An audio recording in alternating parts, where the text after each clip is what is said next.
Assalamualaikum, welcome to Dot 3D. मेरा नाम Owais है and in this video we are going to see how to render using Arnold or gramophone. So last time हमने देखा था कि how to model, and in the next part we saw how to UV unwrap and moving on to the forward. So here is our render preview, and in this video we are going to see how we can easily render using Arnold. This time we are using Arnold, so I want to give it a try using Arnold, and then maybe in future we are going to also see using Redshift as well. So first of all, clean up your geometry, and if you have assigned any of the materials, you can easily just delete using Hypershade. So assign a Lambert, basic Lambert, and go into edit and delete unused nodes. So everything will be erased from your scene, and we are going to once check the history and freeze transformations. So अभी के लिए हम, जैसा मैंने आपको बताया कि Arnold use करेंगे, एंड देन इसकी जो सेटिंग्स है उनको मिनिमाइज़ कर रहे हैं ताकि रेंडर प्रीव्यूज़ जो है ना वो क्विकली हम देख सकें and easily we can make changes. So select your geometry and delete history and freeze the transformations. Okay, so now we can continue to the main part, which is assigning basic Arnold shaders, which is AI standard surface, and we can हम जो है वो easily इसमें presets को use कर सकते हैं, और आप अपने materials भी अप्लाई कर सकते हैं, बना सकते हैं और उनकी modifications कर सकते हैं. So अभी जो हम स्टेप्स फॉलो करने वाले हैं वो हम हर पॉलीगॉन को जो है वो एक मटेरियल असाइन कर देंगे, एंड उसके ऊपर जो है वो हम अलग अलग तरीके से जो है वो उसका मटेरियल बनाएंगे. एंड अगर आपके पास इमेज रेफरेंस है लाइटिंग और टेक्सचरिंग का, सो वेल एंड गुड, आप अपने पास एक रेफरेंस तैयार रखें, जैसे कि मैं ये रेफरेंस फॉलो कर रहा हूँ, और कुछ हद तक जो है वो हम इसी तरह से जो है इसका लुक देंगे. सो कंटिन्यू करते हैं वीडियो को, एंड बेसिक मटेरियल्स जो है पहले हम अप्लाई करेंगे, एंड देन उसके डेप्थ में जाएंगे, जैसे कि बम्प्स हैं और बाकी जो चीज़ें हैं, रिफ्लेक्शंस वगैरह हैं, वो सब हम बाद में जो है वो एक एक पॉलीगॉन को अगेन सेलेक्ट करके और फिर उसकी जो है वो मॉडिफिकेशन करेंगे. सो कुछ स्टेप्स को फॉलो करेंगे. फर्स्ट हमारे पास जो है वो असाइनिंग बेसिक शेडर्स.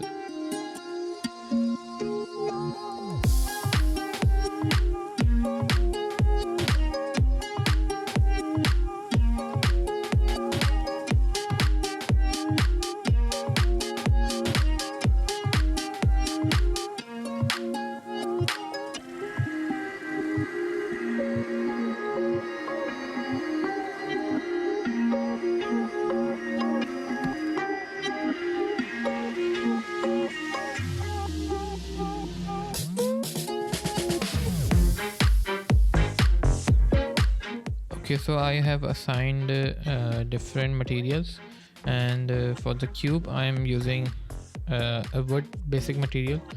So इसके ऊपर हम एक फाइल अटैच करेंगे, wood का टेक्सचर अप्लाई करेंगे, एंड देन उसी के ऊपर जो है वो बम्प अप्लाई करेंगे. सो ऊपर का जो बैंड है और जो सर्कुलर जो हमें दिख रहा है, एंड देन डिस्क है, उसका अलग हमने मटेरियल लगाया है, और इसी तरह से पीछे का जो स्टैंड है उसको हमने ब्लैक मेटल दिया है. ये जो है हम इसमें भी मेटालिक लुक देंगे, लेकिन बेज कलर का मेटालिक देंगे इसको.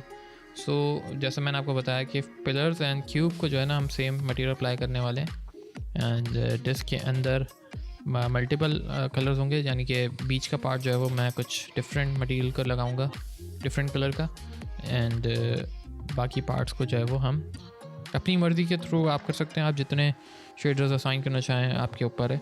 सो हम बिल्कुल जो है वो बेसिक इसको लेके चलेंगे, कोई इसमें जो है ना अभी समझ लें एडवांस पे नहीं जाएंगे, बस कुछ हद तक जो है रिजेम्बलेंस लेंगे हमारे रेफरेंस से, और एक हमें आइडिया होगा कि हम किस तरीके से आर्नल्ड में भी काम कर सकते हैं. Okay, so now we are done with the assigning shaders, and we are moving towards the second step, which is making a look depth scene. जिसमें हम जो है वो अपनी 3 पॉइंट लाइटिंग करेंगे एंड प्रोडक्ट को जो है वो विजिबल करेंगे हमारे रेंडर के अंदर। तो फर्स्टली इस मेथड में हम ये करने वाले हैं, फर्स्टली आपने अपना कैमरा प्लेसमेंट कर लेनी है, अच्छी सी कॉम्पोजिशन बना लेनी है, डिसाइड कर लेनी है। एंड फ़िलहाल वक्त के लिए कि अगर आपको अच्छी लग रही है तो इट्स ओके, और इसी के ऊपर वर्क करेंगे इसी एंगल के through.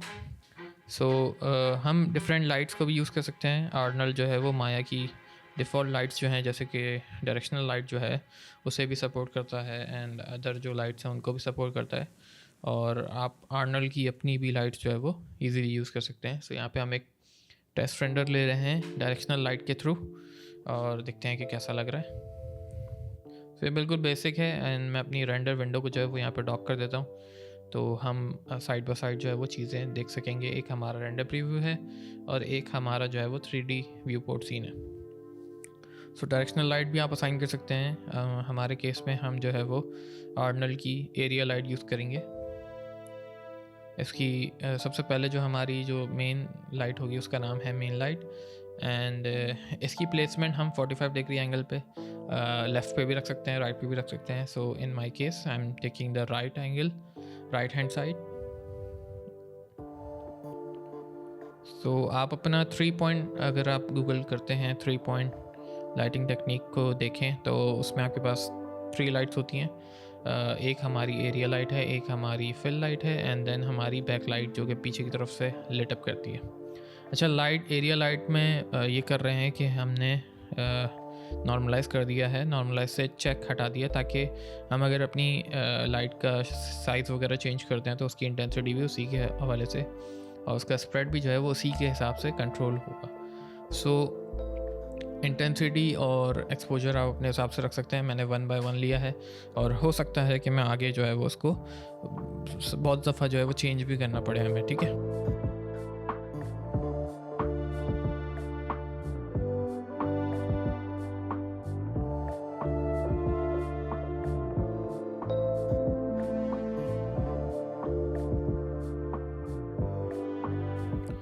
Okay, here I have taken the duplicate of the main light and we are going to change the intensity and also the name of this light.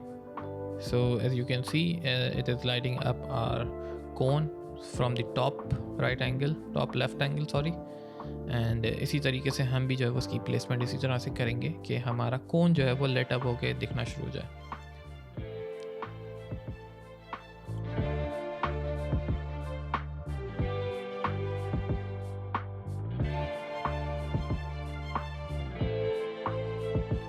Okay and this is our third light और इसकी भी हमने जो है वो duplicate के through ही हम इसको ले रहे हैं। आप चाहें तो अपनी एक न्यू फ्रेश लाइट जो है वो यूज़ कर सकते हैं। और बैक लाइट का पर्पस क्या होता है कि वो आपके बैकग्राउंड को और आपके प्रोडक्ट को जो है वो सेपरेट कर देती है। तो इसी तरह से हम इसकी इंटेंसिटी भी ज़्यादा रखेंगे ताकि हमारा जो प्रोडक्ट है वो अलग से ही दिखे। सो मेक फ्यू चेंजेस और 3 पॉइंट लाइटिंग के रूल को जो है वो फॉलो करते हुए अपना रेंडर तैयार करते हैं।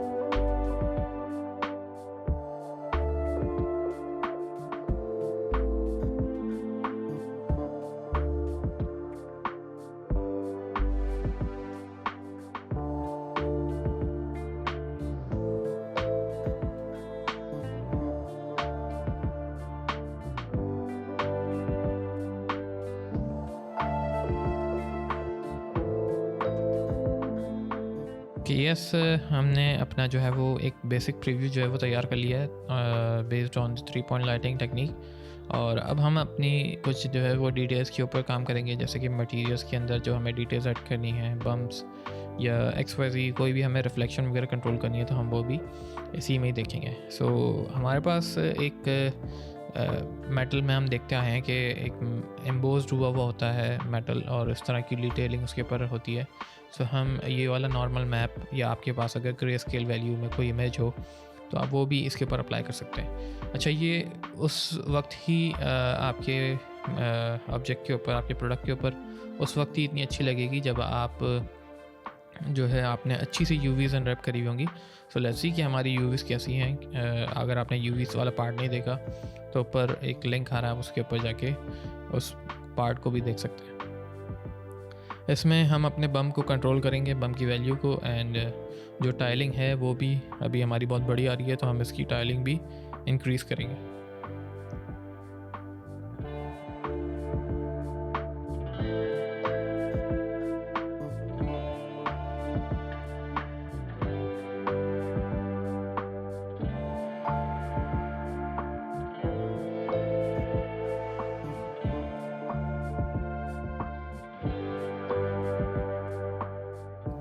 ओके, आईपीआर के अंदर आप अपना रेंडर प्रीव्यू देखते रहें एंड उसी के अकॉर्डिंगली अपना यूवीज़ की रोटेशन और फ्रेम की रोटेशन चेक कर लें, एंड देन टाइलिंग भी उसी हिसाब से आप रखें। जहाँ पे आपको लगे कि हाँ बेस्ट व्यू आ रहा है तो वहाँ पे आप स्टॉप कर जाएं, और इवन की बम्प वैल्यूज़ भी आप चेक कर सकते हैं। सो कोशिश ये करें कि नॉर्मल मैप्स मिल जाए तो अच्छी बात है, और हाई स्केल लार्ज रेजोल्यूशन जो है वो कोशिश करें कि मिले, तो ईज़िली जो है वो हमारा रिज़ल्ट भी फिर बहुत अच्छा आएगा।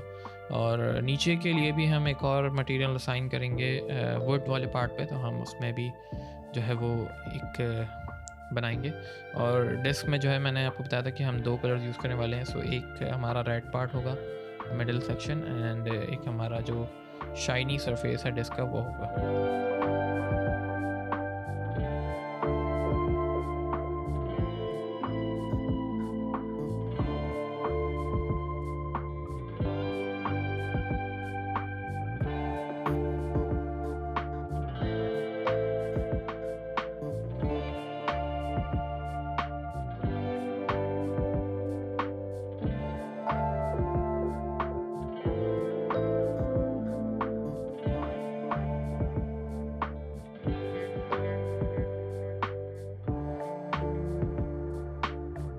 इस पार्ट के लिए हमने थोड़ी सी इसमें एनिस्ट्रॉफी और रोटेशन देखने गई, ताकि लाइट किस तरह से रिएक्ट करती है मेटल सरफेस पे वो हमें देखने को मिल जाए। और हर ऑब्जेक्ट की, हर मटेरियल की जो है वो अलग अलग IORs होते हैं। सो आप इन्हें सर्च करके और इनकी रिसर्च करके फिर उसको जो है वो अप्लाई करें।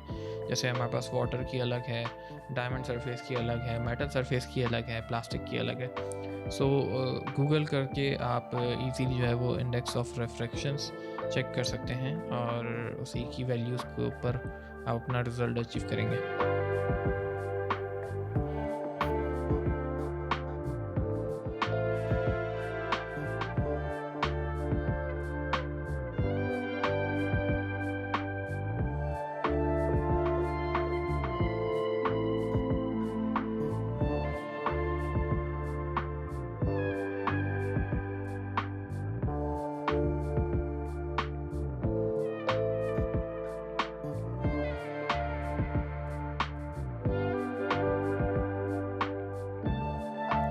आई डोंट नो कि रेड आर्नल्ड में ये चक्कर है या नहीं, बट मेरे पास एक एरर आ रहा था कि मैं जब भी IPR प्रीव्यू रख के ऑन रख के और जब भी मटेरियल असाइन कर रहा था वुड का या कोई और इमेज अप्लाई करता हूँ, तो वो आर्नल्ड जो है वो स्टॉप हो जाता है और मुझे अपनी एप्लीकेशन दोबारा स्टार्ट करनी पड़ रही थी। सो आप भी जब भी आप अपना रिज़ल्ट देख लें कि IPR में आपने चेक कर लिया और उसको फिर IPR को आप पॉज कर दें, फिर जब नेक्स्ट स्टेप करें तो फिर उसके बाद आप अगेन अपना रिफ़्रेश कर लें रेंडर रीजन, तो आपके पास फिर कोई प्रॉब्लम नहीं होगी। इसी तरह से हमने जिस तरह से हमने बम्प मैप अप्लाई किया, हमने अपने वुड टेक्सचर के लिए भी जो है वो कलर में डिफ्यूज़ में कलर में जाके एंड देन एक फ़ाइल अटैच कर दी वुड की। सो आप गूगल से कोई भी फ़ाइल जो है वो वुड के टेक्सचर की ले सकते हैं, एंड देन हम यहाँ पे अगेन इसका IOR चेक करते हैं कि वुड का IOR क्या होता है।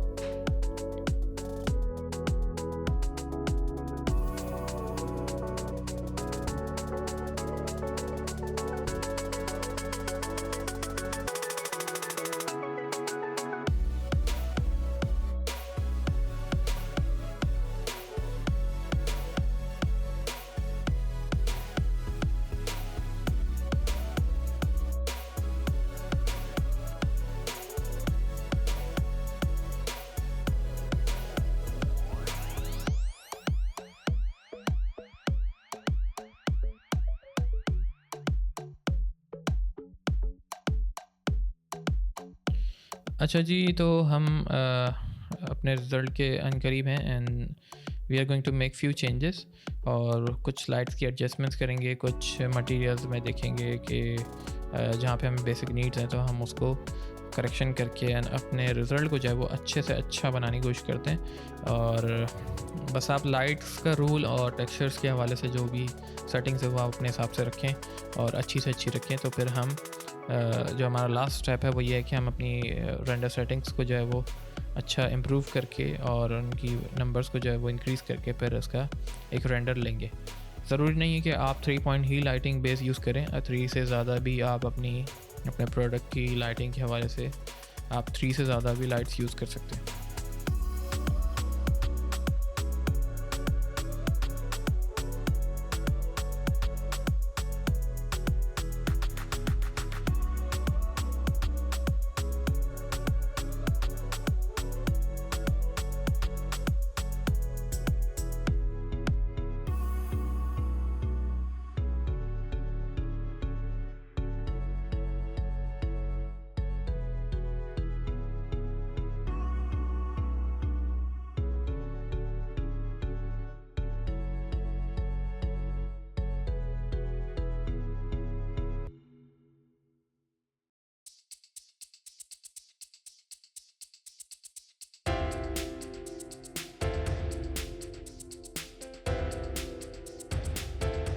Moving on to the final part which is rendering our image. और इसमें जो है वो हम हाई क्वालिटी की जो है वो रेजोल्यूशन लेंगे, हाई क्वालिटी की सेटिंग्स रखेंगे। So in this case I am taking HD 1080 1920 by 1080 and samples को जो है वो 7 कर दिया as I am using my GPU। और आप CPU के केस में जो है वो आप अपनी वैल्यूज़ अकॉर्डिंगली रख के और उसके हिसाब से रेंडर ले सकते हैं। सो okay, so here is our final preview and this will take a few minutes. In my case it took 5 minutes to render out। और जितनी अच्छी सेटिंग्स आप रखेंगे उसी हिसाब से आपका रेंडर टाइम भी जो है वो इंक्रीज़ होगा। सो अपने PC के अकॉर्डिंगली जो है आप अपनी सेटिंग्स रखें, रेंडर सेटिंग्स रखें। एंड ये हमारा जो है वो फाइनल प्रीव्यू है और आई होप कि आपको जो है वो ट्यूटोरियल में मज़ा आया होगा।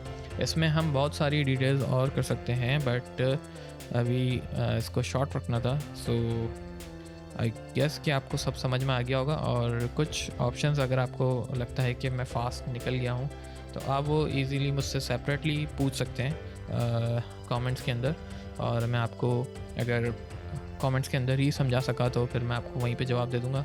Otherwise I will make a short video और वो आपको इजीली जो है वो आप मेरे चैनल पे देख लेंगे। सो इसी तरह से आगे भी हम ट्यूटोरियल बेस्ड वर्क करते रहेंगे और आप भी साथ साथ में प्रैक्टिस करते रहें ताकि साथ साथ जो है वो हम आगे की तरफ बढ़ते रहें। And see you next time. Till then, अल्लाह हाफिज़, टेक केयर।